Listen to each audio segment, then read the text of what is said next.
So whenever you want to. I'm going to begin the meeting now. It's being recorded and being allowed virtue of the open meeting law for the COVID situation that's granted by the state. We'll begin. We have enough members to, well, here's the problem. We don't have enough members to approve the minutes because I don't think John was here at the last meeting. Is that correct, John? Well, Jessica's here. Where's Jess? I don't have her picture here. I wasn't here either, Dan, so I can't vote either. Scott is just joining. Is that 5?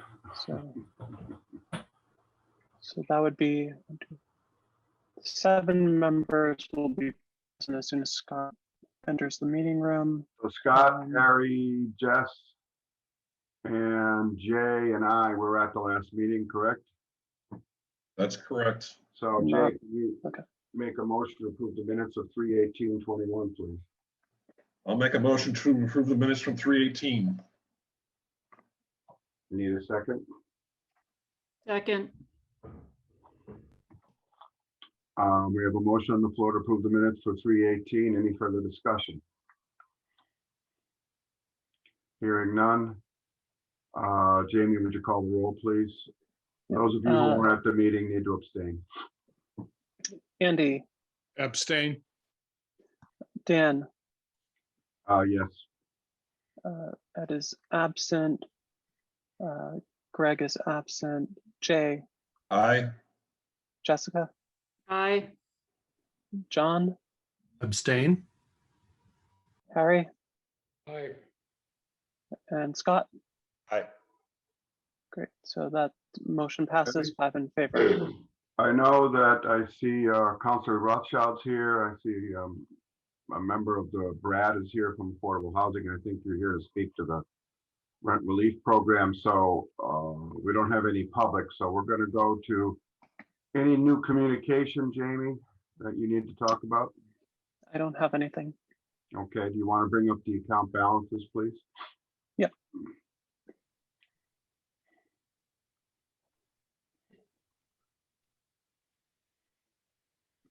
And everyone see that okay? Nothing, not a lot has changed since the last meeting.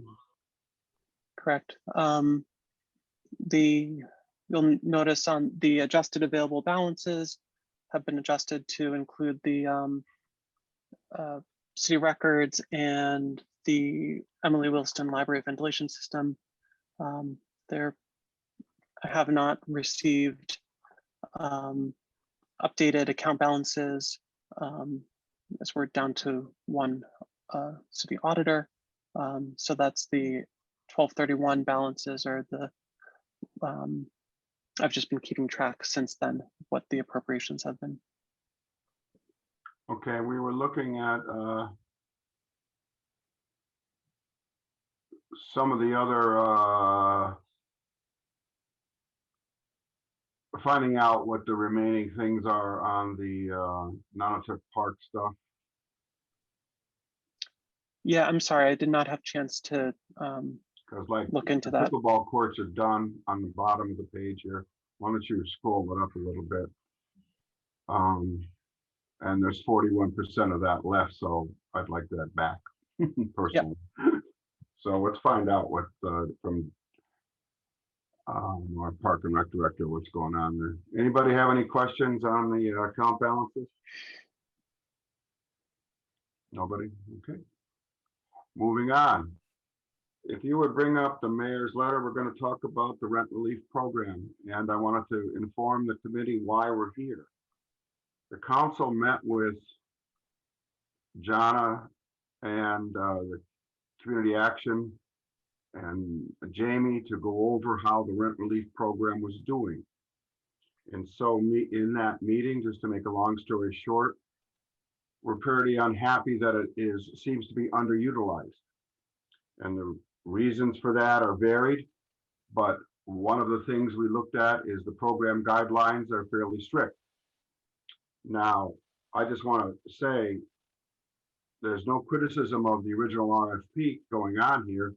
It was based on Amherst program and what's normally been done. So all of those guidelines and restrictions that we put in were quote unquote normal to this kind of process. But the city council and the mayor would really like to open up the program. And as I've discovered through Jana, it's very similar. The new guidelines are very similar to the RAFT program. So this isn't reinventing the wheel. We're trying to match those guidelines and make it easier for people in our city to apply for our program. I personally met with Jamie and Jana to go over, develop some ideas on the guidelines, and that led them to what you're going to see today as presented by the mayor. And I'd like to turn that over to her, and then we'll have questions. And if Lindsay or Brad, you want to come up with, say anything along the way, certainly raise your hand. But Mayor, why don't you go over what, this is basically also, these requests from the mayor is basically coming from the city council as well. So the guide here, the idea here, members, is to make this easier for people to apply. So Mayor, thank you. You're muted, Mayor. My apologies. Thank you, Dan, for the intro. Also, thanks to Jamie, who did a large part of this letter in organizing a really great substantive meeting we had with members of Community Action that led to these guidelines. I really want to sit down and talk with the stakeholders in this rental assistance program because we saw the money not being used, and more concerning is that we had applicants who were struggling or just disqualified from accessing this money, but still had pressing circumstances where their income was less than less before COVID, but also weren't quite behind in their rent or their bills because they had expended their savings, some cases 401ks, and also this expectation that if someone, say, got a big tax break or didn't spend any stimulus money, that they would be required to spend that down before accessing rent relief. And I thought that that was in complete disagreement with the idea of rental relief, as well as other relief programs for people and businesses. So Jamie led us through the existing guidelines one by one, which is in this letter. And we spoke with Community Action about what we could do or how we could realign the program. Councilor Rothschild was a part of that conversation, and basically making the program more easily acceptable, but also compassionate and humanizing, rather than driving somebody to the point of truly being broke or giving up on vital funds that they might want to use for another purpose. Nobody asked to have a pandemic that would drain savings or retirement accounts. So that was my thought behind it. The letter stands as you see it, with the current guidelines and the proposed guidelines. As the letter in the beginning says, that if it is passed by this body, it still needs to go to City Council for them to approve it as well. I would just note, in our conversation, we talked about substantial changes in the program and what those would look like, which triggers a re-review by this body and City Council. I thought it was extremely important really to put that consideration to the side and bring it to the CPA as well as the City Council, because really this sheds a light on what our community is going through in COVID-19 and what they need from bodies, as bodies like the CPA and the city council in my office. So the reason for this is because the new RFP, which was in the packet, a new contract, shall we say, changes the parameters for which we approved the original $300,000 appropriation. And whenever there's a change in any project we approve, we have to review it and decide whether we want to move forward. So frankly, as a chairman, as a member of the CPA and a member of the city council, I wholeheartedly agree with these changes, and I wanted other members to know we need to make this something that people can use. Now, I talked to John a little bit about this. Raft is also able to be used by people that need rent relief, generally for people that have larger than the $3,000 limit that we have to pay. But that's online, and this program through Community Action, there's a lot of personal contact between the Community Action, use the word agents, shall we say, with the people that need help. So there's a lot of one-on-one conversation. They do a pretty good job of that. So that's kind of the difference. But the RAFT program basically has these similar guidelines. So as I said, we're not reinventing the wheel. I'd like to open it up to the council, to the members for questions of the mayor, or if Lindsay or Brad, you have anything you want to add? Raise your hand. No, I don't have anything to add. I just appreciate the joint effort of the CPA, as well as community, Jana, and I don't know the other woman that had joined us with the Community Action Group. And I do believe that these changes will make it more realistic to people who need it, and also, as the mayor said, doesn't dehumanize people and kind of keep them in poverty or keep them in a insecure situation. So I'm glad. Thank you for entertaining these changes. Brad, I saw your hand up. Yeah, I mean, so I'm just seeing this for the first time now, but you know, from the initial glance, everything looks great. The only thing that I would like to know is, was there like a forecast done on how much more easily this would be utilized by the public? And you know, considering that we're coming from a place that was too strict before, I just want to make sure that you know, if there's more room to expand eligibility, that we should take that opportunity and do it now, instead of, you know, if we try this out and then we come back in a couple of months and we find out that it's still not working. I'd like to try to, you know, nip this in the bud, you know, right now if we can. So again, I don't know what kind of work or what discussions went into this. So if you all feel like you've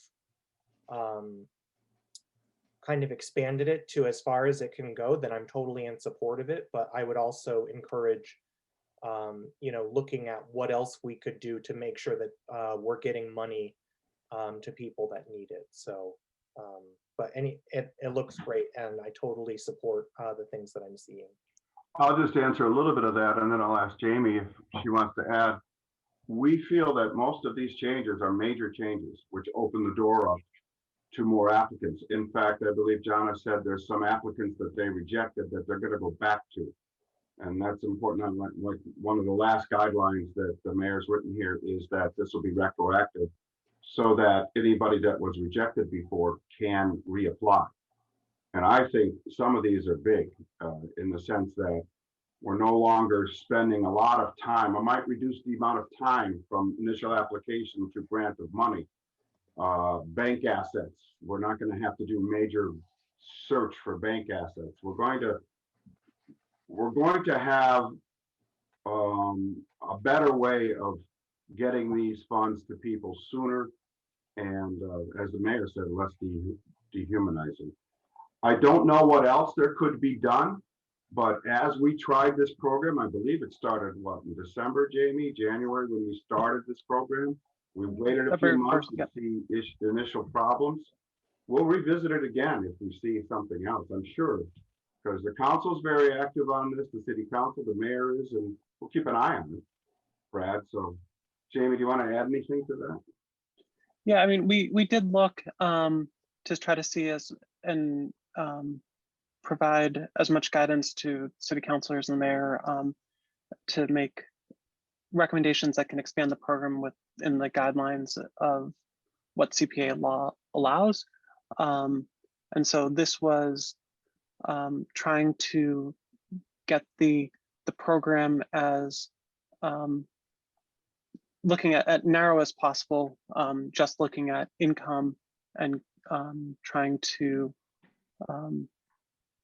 not try to make all these other requirements and restrictions that were in place in the program. So I think that this is unlikely that we're unlikely to find other places in the original guidelines where we can expand further. But if I'd be happy to be proved wrong too. Okay, yeah, sounds good. I mean, I obviously trust all your expertise on this stuff. I just thought if we had the opportunity now to take full advantage of it, but again, it looks really great. So thank you. To be honest with you, Brad, I'm trusting Jamie and Jana and all of the people involved in this with looking at all these guidelines. They're the professionals. There's some big changes here, which I think are good. Any other members have any questions on this? Scott, and then Jeff. You're muted, Scott. You're muted, buddy. Sorry. I think this is great. And anything that is expanding this program, I'm in support of. But one thing I was curious about is if there was a sense that with these changes, the numbers would get to a point where we feel like it wasn't being underutilized anymore, or and really what I'm speaking to is, do enough people know about it? Like, is it a marketing issue as well? Like, is there a sense with the number of people who applied, okay, we had to deny, X percentage of that because this was too restrictive. If we don't have to do that, we feel like these numbers would be where we want to, or do actually we need to get the word out more too? I believe I asked that question myself of John. I think marketing is part of the overall work that community action will do. Jamie, do you have anything on that? Yeah, and so marketing is part of the program that community action is doing for this. And I don't have more updated numbers, but as of last month, they'd received about 100 inquiries since the start of the program. And of those, about 30 were related to rent relief, but only 20 or so got consultations, some for whatever reasons, and we didn't get the answer for exactly on what happened to each of those people. Some of them were, just chose not to go forward once they found out the requirements.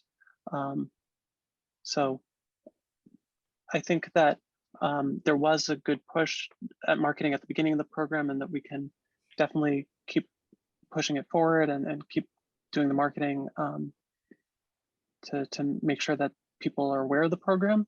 And one of the difficulties with this program is that a lot of people who are affected are not people who are necessarily used to going to places like community action or wayfinders to receive assistance. Our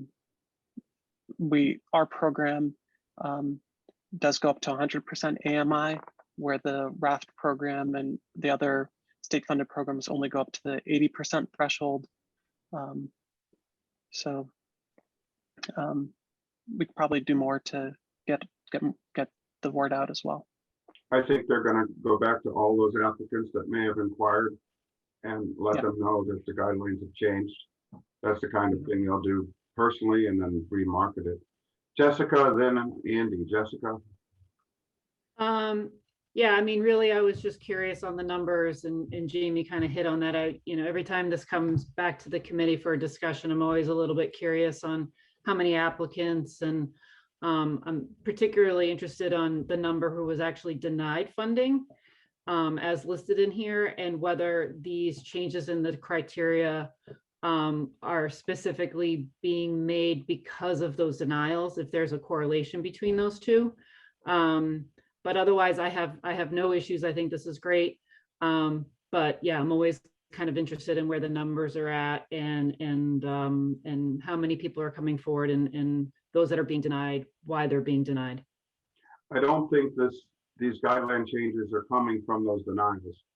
Those denials will be called up again and let them know, but these changes are being made based on a lot of discussion with the city council, the mayor, and everybody involved. And it was brought up, I think there was a few people that were denied based on these guidelines, but that's not what instituted this change. It was instituted because we want to make it.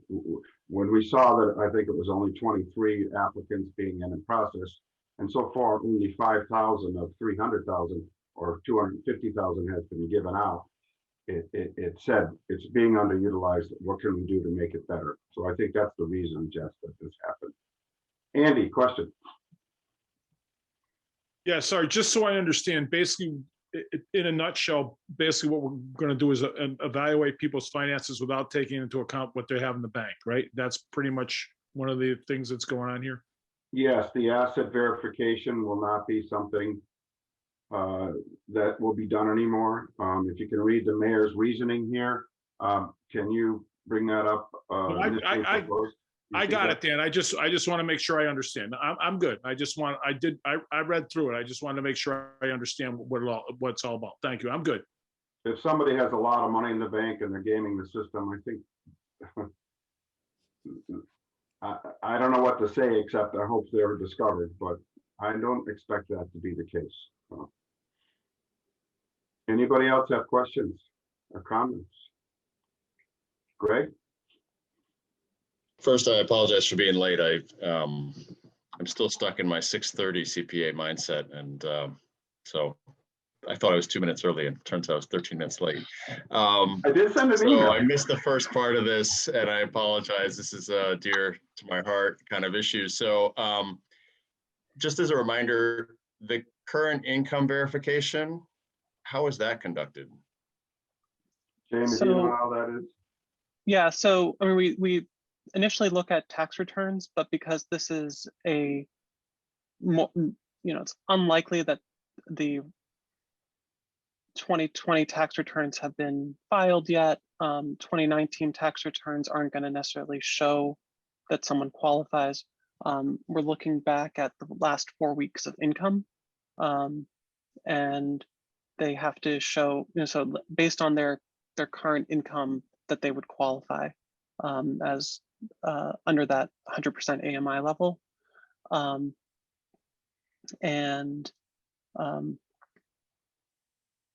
they're asked to produce something. Yeah, so they're asked to produce their payroll records, or anything, or they have to have a self-certified certification that they don't have any income or they lost their job. And then in addition, they still have to have a COVID-related impact. So there has to be something related to COVID that's causing them to have this problem. So it could be that they, laid off or reduced hours. It could be that working from home and having children working from home required more internet. That's causing people hardship. Or maybe it's feeding people. People were relying on school lunches or school breakfast, things like that, and now they're providing more meals at home. There's a variety of reasons why someone might have a COVID-related impact. It doesn't have to be solely just my income went down. Does that answer it, Greg? I guess so. Here I am as an accountant and internal control kind of person. So I'm just kind of wondering what kind of guardrails we have for self-reported income if we're not relying on a tax return for that. I mean, if they don't produce anything as far as pay stubs and so forth, say I don't have any, sounds like we just go with that. Is that right? I'm not sure how to answer that. What? Yeah, Dave? yes, that is how the proposal would change. And, you know, I think a lot of these sort of requirements were in place at the beginning of the perm to weed out people.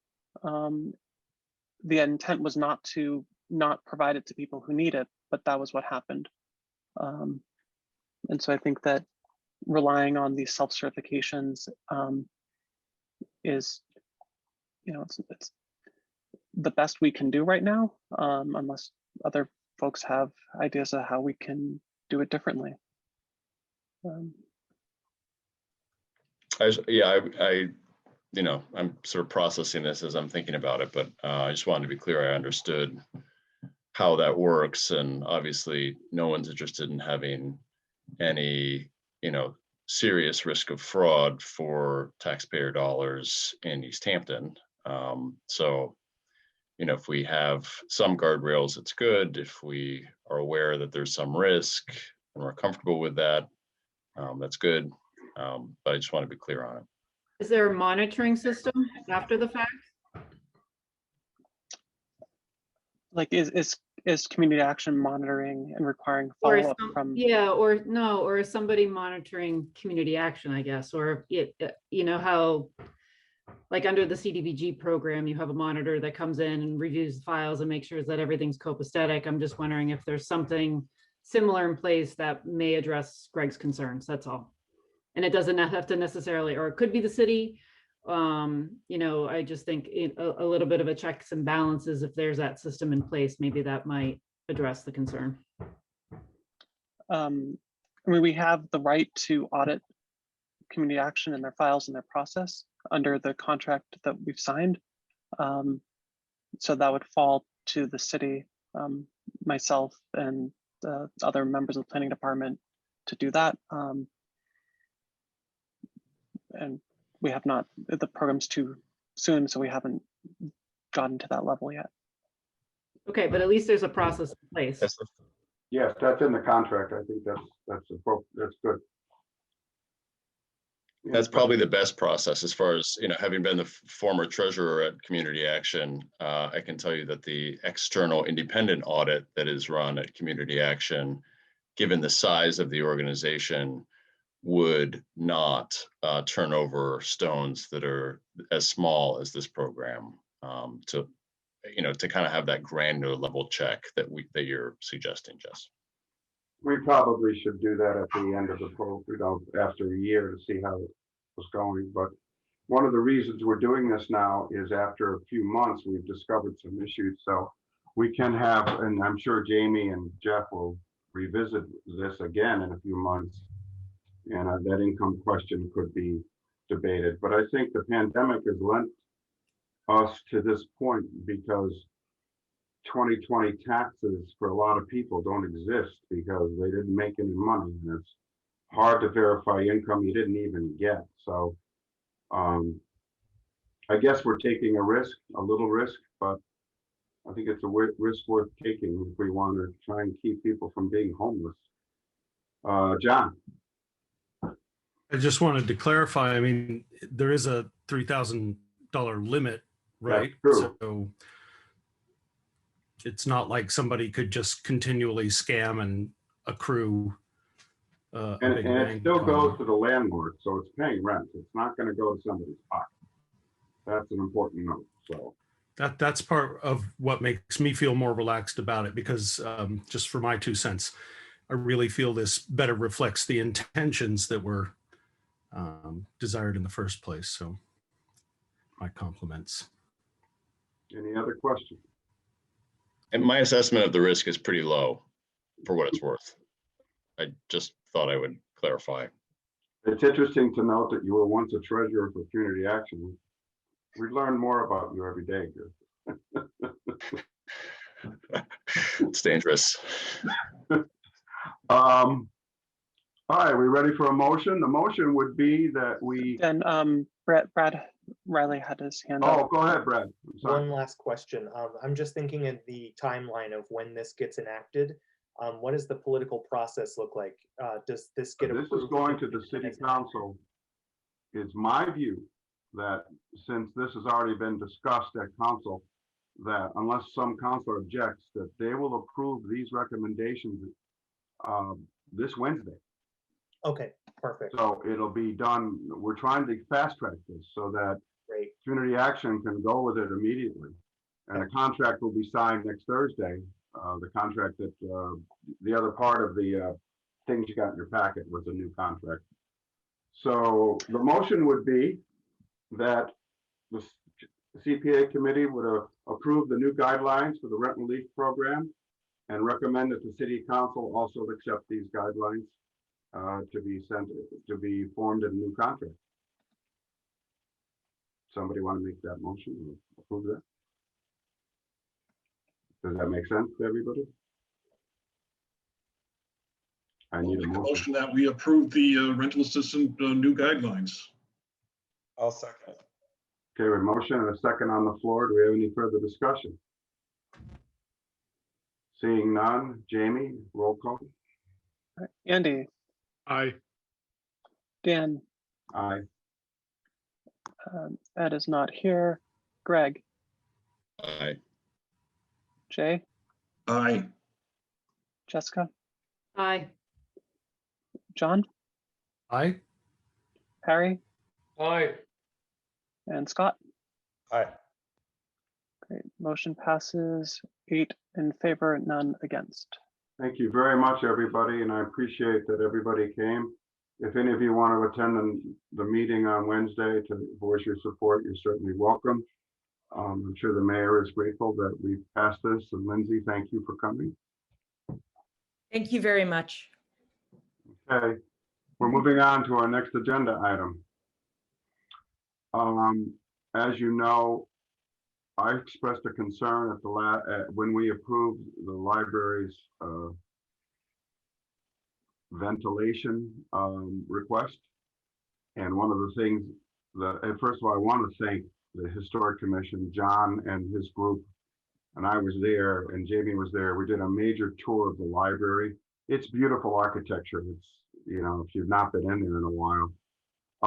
And they were very careful. The commission, I think most of your members were there, John, and they all were very careful to make sure that any of this new contracting work was not going to damage the architecture in any way. And they approved it, and the finance committee approved it. But I'm still concerned because I have heard that they're going to come back for more money. And I believe that we should decide if we want to force a deed restriction. And I use that term literally, a deed restriction for historic preservation on the building so that we can protect our investment in this building and protect it for the city.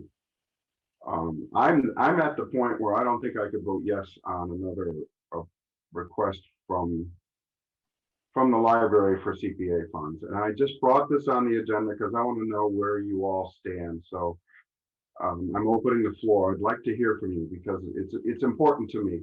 We've had rare, but sometimes we've done projects where the money was spent and suddenly that the money seemed wasted. And although it's unlikely that someone would tear down this building, it is still possible, given no deed restriction, if it's sold. And they are looking in the future. I wouldn't bring this up except they brought up that they might sell it in the future. So that's my position on it, and I need to hear from you guys on this.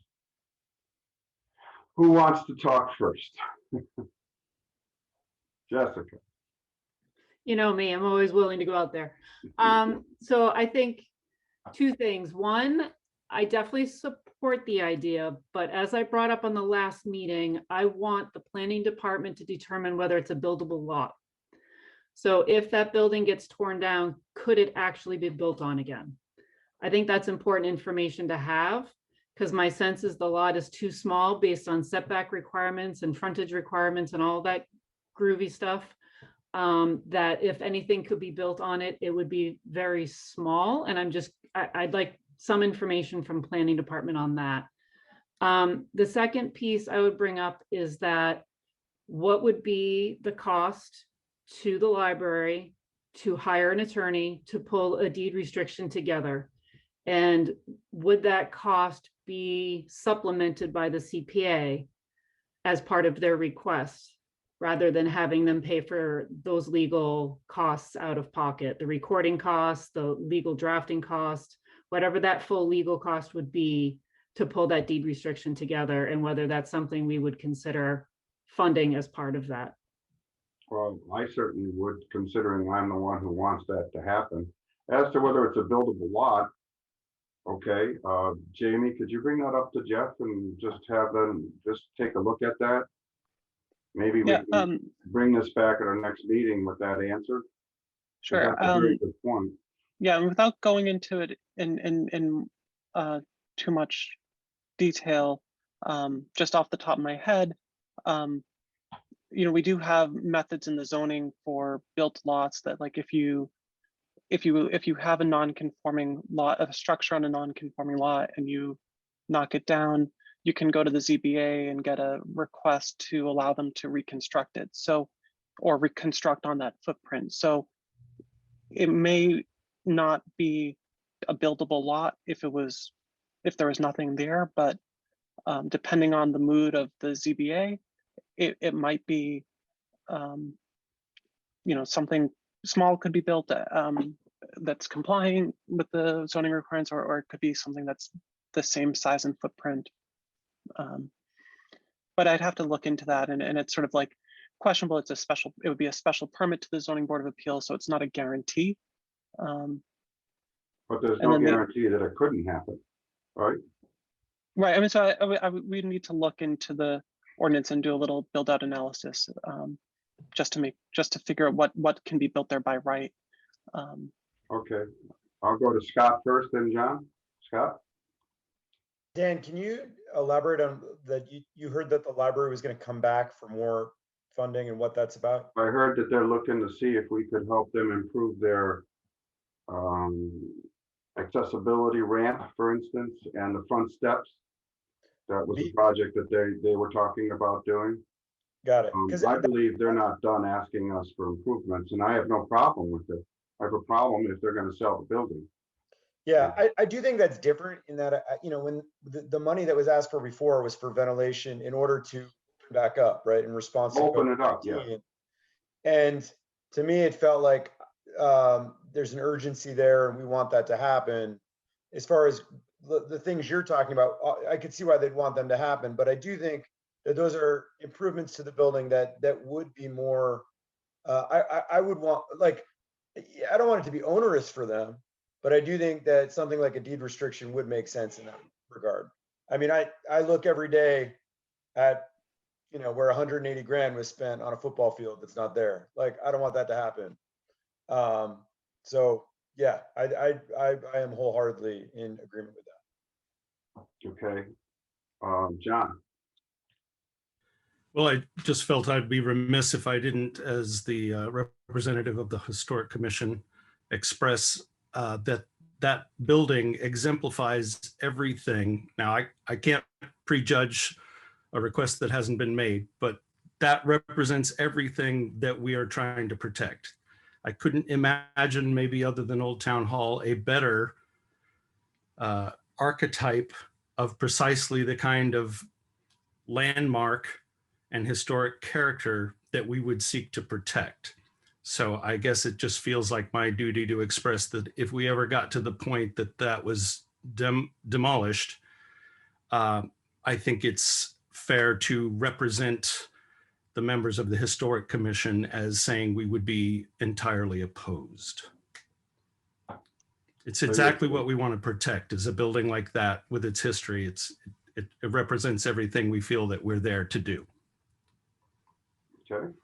Anybody else? I'd like to hear from everybody. what you think, because I do want to bring this back for a possible letter to them if we want to do that. Greg? I guess I would also add, since it's been coming up, and Jamie, I don't know if you feel that there's a better way to elaborate or express this, but it's been the concern of the Historic Commission that there are not the protections we might like to think there are for these things, not yet anyway, and we would seek to increase our ability to protect these cultural and historic landmarks. And I think what John is getting to is that under the city ordinances, any building over 50 years old has to go before the Historic Commission for a demolition delay hearing. But the most that the Historic Commission can do right now is put a 6-month delay on that demolition, and kind of request that the applicant try to find someone better to sell the building to who would be willing to keep it. It's not a very the Historical Commission doesn't have a lot of power to compel the keeping of the structure. Okay. Greg? So two things, I guess, John, I just want to hear from you. Is what you're saying that you would be in favor of having some restriction placed on it for that reason? Absolutely. Okay, and then so my second part is like, I am not familiar with deed restrictions. I'm not a lawyer and I haven't run across some of these, that frequently. So are there different types? I mean, here I am, I have an endowment, I have funds that are in perpetuity, and some of them are, infinity is a long time. So I guess I'm wondering what the restrictions, what the type of deed restrictions are and what we would be thinking about, because in theory, I'm supportive of having, some of these safeguards in place. Although it's a pretty weighty decision to put, restrictions, not knowing what Easthampton's going to even look like 50 years down the line, let alone 100 or 150 years down the line. Can you answer some of that? Yeah, so there's a lot of variation in the restrictions. You can have restrictions that are the duration, the amount of time that the restriction is in place for, can just be, it's going to be case to case. Typically, the forever restrictions have been interpreted by courts of law to be 99 years. So we tend to not have these preservation restrictions go on for more than that long. And then the amount of time, if we wanted to put a preservation restriction on it for 10 years, then that would change how much the value of the restriction is worth to the city, or to how much value of property it takes away from the property owner. And then each one is also, a historic preservation restriction would have to be approved by the state Historic Commission. But within that, typically we're looking at the facades, and sometimes if there's an interior that's particularly intact, it would also cover some of the interiors. It would have carve outs for what kind of maintenance or activities are allowed or not allowed. So each one is really a unique agreement. There are standards. I did put in the shared folder some sample agreements and a little bit of information about historic preservation restrictions generally. So if people have a chance after the meeting to take a look, that might help to answer some of these questions about the variation, or how much they vary from restriction to restriction. So it's a complicated process, and just to go back to Jess's thought on the cost of it, I think it's in the city historic's best interest to pay for it. I mean, that would be a cost that the CPA would bear. Because I don't want the board coming back, look, we don't have any money as it is, and this is gonna cost us $10,000 to do. I don't know what it would cost, that's just a figure. But I am of the opinion that that building is, I am with John all the way. It's an absolute beautiful building. And the deed restriction, whatever the cost is worth it. So that's something I want everybody to think about when we come back to this next meeting. Other members want to say anything to this, how we feel? Harry, you've been around a long time. What do you think about all this? I mean, this goes back in history a long time, don't you think? I got nothing to say. Really? Okay. You're saying you're old, Harry. No, I'm not. If someone was new to come in and buy that building, and if they had to issue a demo permit, yeah, you can delay things for 6 months, but that doesn't stop it. But if they just went for a regular building permit, they could make major changes to that building without doing, without anything, without anyone saying it'd be approved in 2 weeks. So I certainly support some kind of restriction just to save the building as it is. Okay. Andy, do you have any opinion on it? Yeah, no, I'm all about, I agree. Old buildings are pretty important. Historic buildings are very important. And if anything else, I support, you could obviously hear John's passion and what the Historic Commission believes in that building. So no, I'm good with putting some kind of restriction there. All right, so what I'd like, Jamie, if you wouldn't mind, Greg, go ahead.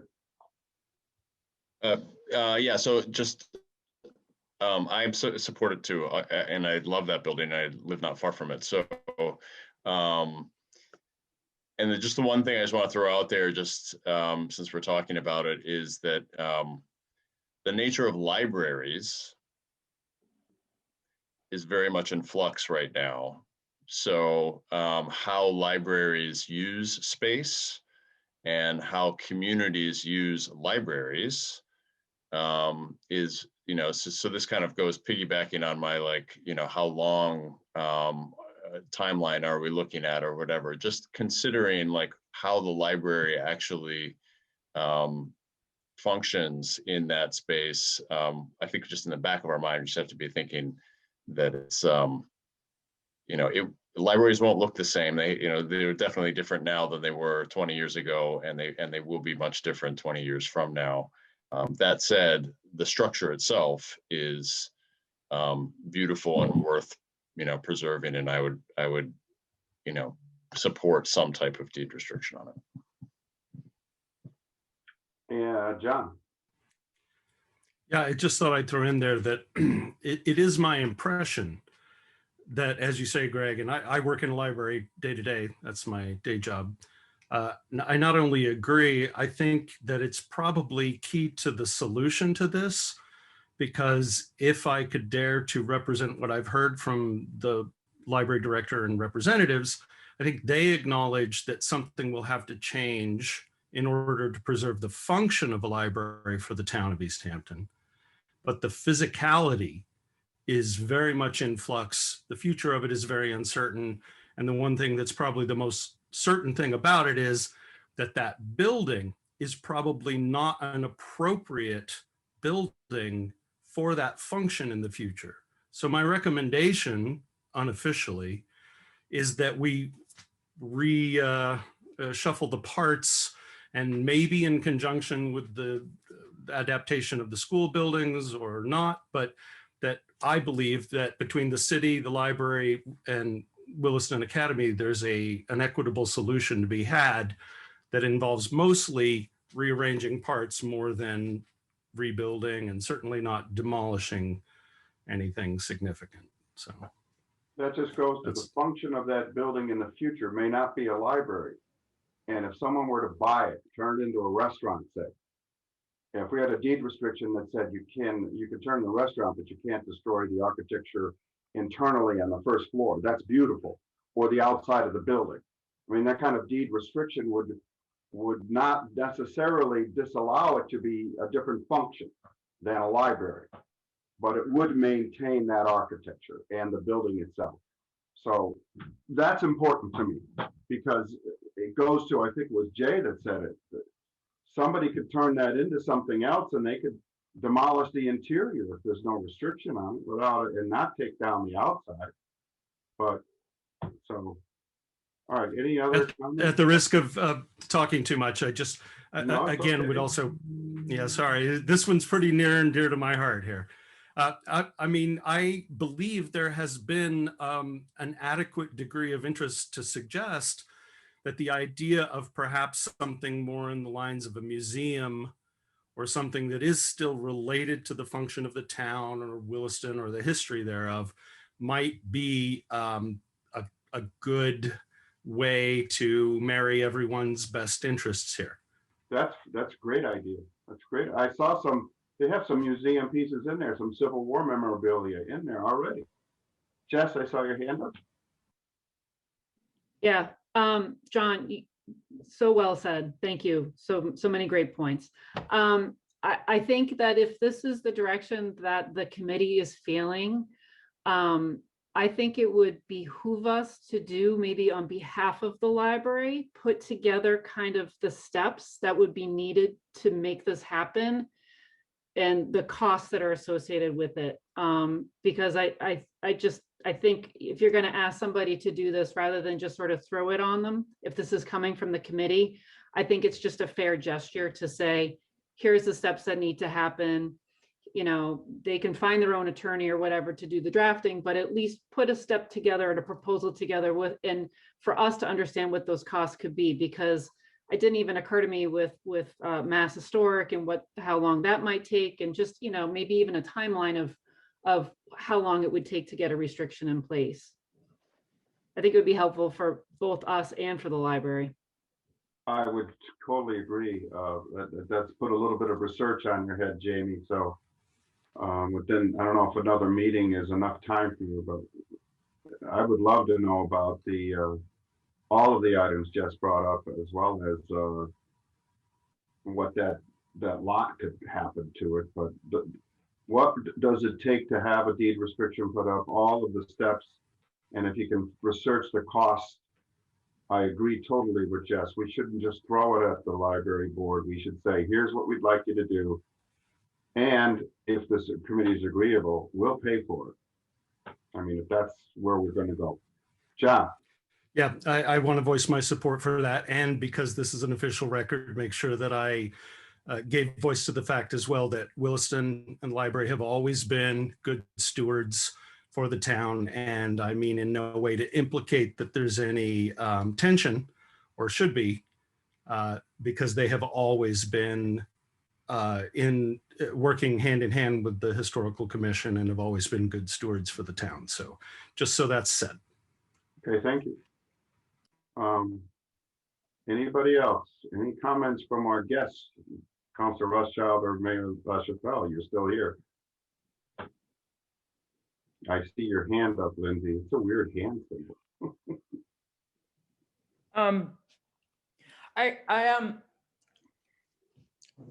I stayed specifically because I wanted to hear what the committee had to say around the library and these requests. And I'm not super familiar with CPA, but we've had some requests in the past that have involved historical components. And I wanted to see how it played out with the library. Myself and some of the city councilors have been meeting monthly with the library board and Nora to talk about their fiscal position. And I agree with Jess that I think there needs to be some clarity, including on the city side, around what needs to happen next, whether the CPA or the disposition of that building, because the disposition of the building just plays a huge role in the libraries, you know, their function and where they like to go. And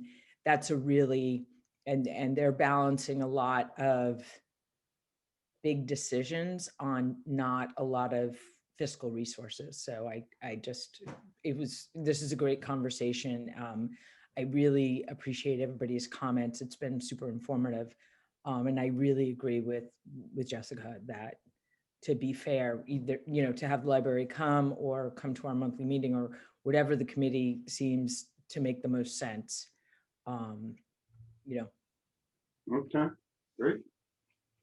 Lindsay, did you want to say something? No, I'm one of the counselors attending the monthly meetings and trying to come up with a way to have fiscal sustainability with our library. And one of the center points of our conversation has been so much of what's been going on is band-aids to the current situation, which John has articulated, is the building doesn't match the function. And so we've talked a lot about talking about what the library is going forward to the community. Like, we need to start, the building needs to be safe and habitable right now, but we really need to be looking forward. So I really appreciate this conversation too. We need a new space that doesn't match the 21st century learning hub of the library. So I just was listening as well. Thank you. Could I actually ask a question? Maybe there. So at our last meeting, the library board asked or described one of their next projects for the summer, which was to put in a patio and a tent for outdoor learning and activities. My question to the board before I was going to use city funds to pay for that. If it is a patio that is permanent, does it come before historical? And this, well, it wouldn't be CPA money, but am I hearing you right that an external change to that building needs to go to historical as well, because it's a change outside of the building, like a patio? Well, John, maybe you can answer that, but I think if the patio is not going against the building or damaging the facade of the building, I don't see how that involves the architecture. John, what do you think of that? Yeah, I can't say I know definitively whether it would be a requirement. I think my suggestion would be it should. And my representation of the likely opinion of the commission would be that if it doesn't in any way permanently alter the structure and could be removed, even if it's not, if as long as it can be taken away and the building can be put into its original state, my suspicion is there would be support. But I don't think it would be allowed for CPA funds because it's not affecting the actual building, right? I mean. And those aren't, I wouldn't be seeking CPA funds, but that's helpful because I have not seen the design of it, but it came up and as we go forward, it's just one of those things that popped into my head as we were talking about letting the library know, where they stand or other considerations. So thank you for that guidance, understanding we don't have a formal design bid, but really, it's really helpful to me. Yeah, I think if it's attached to the building, like the front staircase, if they want to redo that, that's possibly, surely able to be funded with the CPA funds, but a separated patio may not be able to. Anybody else on this subject? So here's what I think we should do. Jamie, if you can research what the deed restrictions might be, maybe what the lot is capable of doing if it was torn down, those kinds of things. Also, if there's any way you can find out what the costs might be, so when we offer to the library board that we would pay for deed restriction, what those costs are. Any research you can do. I know I'd like to get this done sooner than later because when they apply for the deed restriction, that'll probably take months to happen, right? Yeah. So if they apply for that, that would be enough for me to approve future funding.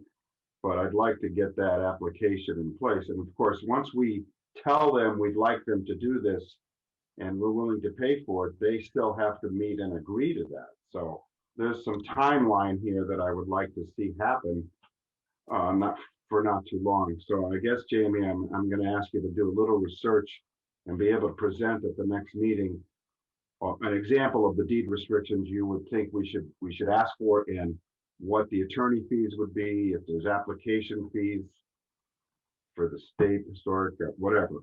I don't know what they are, but I think that was an excellent, Jess, I have to agree with the mayor. Thank you very much, because I don't think we should just shove this on the library board without giving them a lot of research on it. And it's our desire to see the building preserved. They shouldn't have to pay for it. They don't have the funds to pay for that. So I'm hoping everybody agrees with that. So next meeting, hopefully we can make a decision on how to move forward. And I will, if we're at a point where, Jamie, you think it's worth it, I'll invite the library board to that meeting. So I'll just see where we're at. Okay? Okay. Does anybody else have anything else for tonight's meeting? Harry? Yes, Harry. Yeah, does anybody have any idea what that building is worth? That goes on a market. Say that was going to be sold on a market. How much is that property worth with that building? Another thing to research there, Jamie. Maybe, I don't know if the assessor has any idea, but.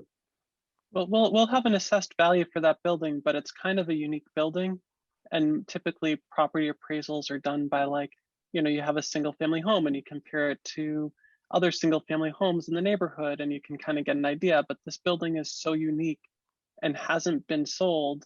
So there's really, I mean, we have a value for like what the land was worth, if it's a buildable lot, what the highest and best use could be if we did a full appraisal of the property. I think there's a similar, I think the architect who did the building did a similar structure. I want to say like Agawam, or it's another municipal building. And I'd be curious, just for kicks, if you needed to look up the assessed value, what the assessed value of the other comparable property would be in the other community. Yeah. And I think Burns Maxey might know more information about the architect, and you might want to reach out to her, because I think she may know off the top of her head which building it is that the architect did a similar structure, kind of same sort of design on the front. So there is like a quote unquote comparable. I mean, it's not totally, but it might be just for fun. Yeah, I found that this isn't the only, probably another building like it in our county. Harry. Yeah, if you had a restriction on that, historical restriction, that would limit the buyers, wouldn't it? Yes, yes, it would. And so we can. Wouldn't Right, that so, I mean, kind of bring the price down a little bit, maybe? Yes, and I think that's one of the things that we're, with the cost of the deed restriction, there's the cost to actually create the deed restriction, but then there's the value of the deed restriction, which is the lost value of the property between what you would get for that building on the free market without a restriction and what you get on the for the value of the building when someone cannot tear it down or make changes to the building. That's going to lower the resale value. So typically, just to, let's say the free market value was $1.5 million, but after the restrictions in place, it's only worth $750,000. Then the value of that restriction would be $750,000, and the CPA could give the library that money to pay for the cost of the restriction. That's a lot of money. I'm just throwing those numbers out there. I don't actually know. But is that there's probably precedents for that across the state where that's happened. Yes, and that's how a lot of CPA funds are used for projects, historic buildings, where you want to protect the building, put the restriction on the building, but you don't want to limit how the funds are being used. So they would then be able to take funds that they got for preservation restriction, and then they could use it for whatever operating or capital improvements they want to use, endowments or whatever, things that you wouldn't be able to then, if they came to the CPA and said, we want to create an endowment, we couldn't fund an endowment, but we could buy a preservation restriction, and then they can take that money and create an endowment. This is new information. Very good. All right, well, you have your marching orders, Jamie. I'm sorry. Part of the job. Anybody else? Mayor, your hand is up, but I don't think you mean it. I don't. Okay. So I'll just take a motion to adjourn. We'll meet next month. I don't know if we'll have any applications, but this will be on the agenda. So thank you, and I thank you all for coming. I appreciate it very much. Both of these discussions were very important to us tonight. So I'll take a Motion to adjourn. Jay said adjourn. Andy said second. Second, yes, I did. Okay, Jamie.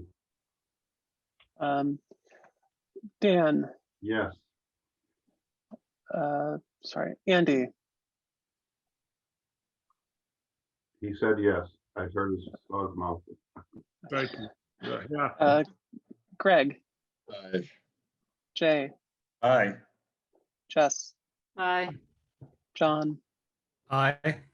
Harry, Aye. and Scott. Aye. All right, we are adjourned. Thank you very much, everybody. See you next All right. one. Thanks, Good night, everyone. everybody. Take care. Thank you. Good night, everyone.